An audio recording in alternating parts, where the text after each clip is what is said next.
Peggy 16. Listen up, noobs! Nobody panic, but nearly the entire universe has been destroyed. And who's to blame for its end? This guy! Now Solus, the last star, is in danger of destructification too, and we need to put a stop to it. But you're going to need guns like these! And these! We need some muscle to kick serious ass! When I say muscle, I mean like bird dudes who can fly with rockets, sword-licking vampires, flying luchadors, penguin in a mech suit, whatever! We take what we can get! So join the battleborn today, fight each other, or slaughter the enemy and save the last star! Or forever know that you wussed out when we needed you most! Your call! Yeah. Pretty amazing, right?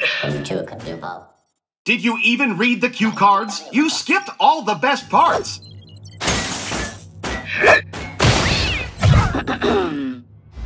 Behold, the universe, once lit by countless stars. Nowadays, not so much. What's worse, the few stars still burning have all been dragged screaming into the void by this handsome vampire, Lothar Rendane, and legions of extra-dimensional horrors, the Varelsi. Now they're coming for Solus, the last star in the universe. You're probably thinking, gosh, isn't there another way? Indeed there is! Join us! We're the Last Light Consortium, and when we're not economically subjugating systems throughout the galaxy, we're bringing the hurt to Rendane and his Varelsi Masters. As a card-carrying Battleborn, you can embark on missions solo, or you can bring along some homies to die alongside you. Did I say die? I meant succeed, and save the star, and everybody is happy forever. But in its endless pursuit of profit, the LLC also happily endorses bloody territorial combat between off-again, on-again allies. In Capture, you'll square off against other Battleborn to seize control of energy collectors. Expect these fights to be fast-paced, brutal, and action-packed. In Meltdown, you'll be guiding adorable little robots, each with their own hopes and dreams, to their grisly death. Sacrifice more robots than your opponents to curry favor with the arbiter of robot recycling, Minrek, and escape his wrath. Your efforts have pleased, Minrek. In a universe with only one star and a handful of inhabitable worlds, the real estate market is just bonkers. In Incursion, you'll stake your claim on these worlds, protect your HQ, and fight for every inch of terra firma while you siege your enemy's base. Yes, sir, we are growing deep in opportunity at the Last Light Consortium. But badassery is only half the story. Fighting earns you cold, hard cash. What? Everyone who fights for Solus is compensated handsomely. Kill stuff, earn credits. Use those credits to buy fancy new duds, cybernetic upgrades, and even inappropriate gestures. Whoa, all that for just shooting dudes? I was just gonna shoot dudes anyway. But wait, there's more! Have I mentioned the latest and greatest in compulsory invasive genetic modification? Now, let's say a fella only knew what some of those words meant. Explain the rest of them. Okay, every Battleborn badass is fit with an LLC brand Helix rig. These little beauties can rewrite your genetic bio-whatsits on the fly and are powered by raw violence. They ensure that every combat encounter is as new and exhilarating as the first day you step foot on the battlefield. In exchange for all these sweet benefits, you will hurl yourself headlong into the gaping maw of death itself. Suck! But you don't have to do it alone. Hooah! That's why, for the first time, the LLC is reaching out to all the denizens of Solus, regardless of prior factional affiliation.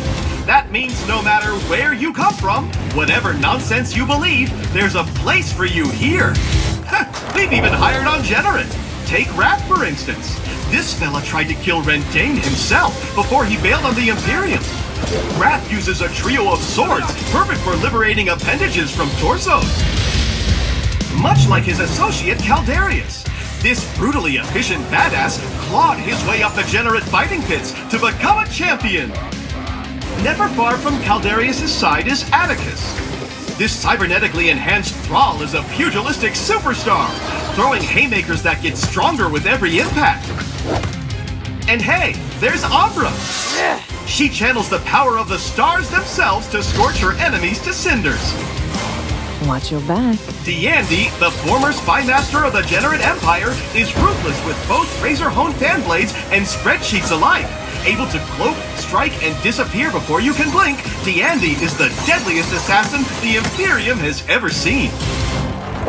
Perhaps you're one of those unaffiliated free people of Solus fellas, colloquially known as a rogue, like Reyna, the rogue faction's unofficial leader. She uses some way cool tech to shield her crew from danger. Isn't that nice of her? I guess? Indeed!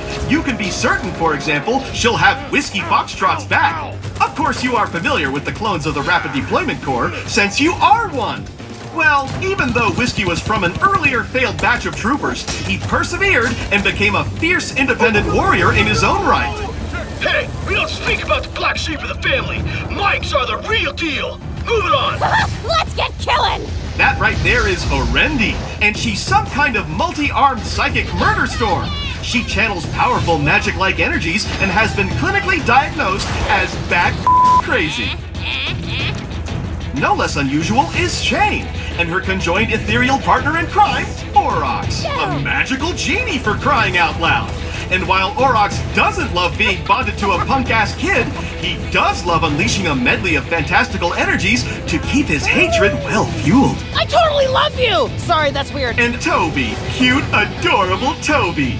Just don't say that to his face. He's super insecure about it. But he hides it well inside his custom-built mech, replete with a crazy powerful railgun and shield projector.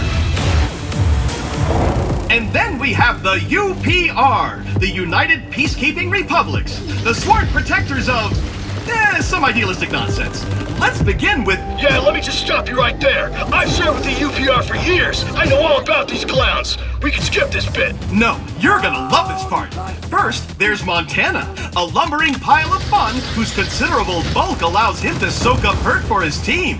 He also wields a fire and ice spewing machine gun and loves hugs. Then, you've got his super best friend, Oscar Mike. Oh, snap, that's me! That's me! Who thinks hugging is stupid and for stupid people. He prefers relating to his fellow man with bullets and laser-guided airstrikes. Hell yes, I do! Tell me more flattering crap, computer guy! Moving on, let's talk about Benedict.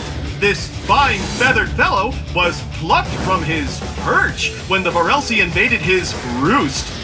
He wields his rocket launcher with an eagle eye. You see what I did there? You're losing me again! Who's next? Allow me to present Galilea. The so-called Wraith of Bliss is brimming with dark energy that she can unleash in torrents, sucking the very life essence out of anyone unlucky enough to get in her way. She also has a really cool sword, but come on! Dark energies! Hardly with the effort. Which brings us to our spiritual leader, Captain Trevor Galt. A respected commander and capable tactician, Galt wields both charisma and shotguns with equal effectiveness. I'd be remiss not to mention the Eldred. This cosmic collection of astronomers, mystics, and space hippies believe that the universe should be left alone to run its course. But don't think that makes them pacifists. These nature lovers have teeth. Just look at Thorn. This ranger once roamed the jungles of Equinar, killing the ever-loving crap out of any interlopers who strayed into her realm. We hired her, gave her a bath, and now she smells much less like a campfire. Now Boulder, on the other hand, he may smell like a peat bog, but handles that shield and rune-forged axe like a champ, and will gladly separate anyone's head from their torso if they threaten his land. Miko is, well, a mushroom, who's great at healing. Miko devotes her, its time to restoring all which can be restored, and throwing daggers at things which cannot. Oh, it's Kelvin! How ice of you to stop by! See what I did there? Ice? That's because Kelvin looks just like a majestic wall of crystalline shards that'll send a chill down your spine. Get it? No appreciation for good humor. Finally, we have Melka, a high-ranked Eldred operative. She fights with a crazy, scary monster arm that she can reshape by mere thought alone. Of course, you could always devote yourself fully and completely to the Last Light Consortium. Just take a look at a few of our best and brightest, only some of whom are insane robots. First, there's Phoebe, who for whatever reason puts her intellectual capacities towards the high-octane blood sport of competitive sword puppetry. 2 and 3 on guard. Then we have Marquis. You disgust me. He's a high society cybernetic sociopath.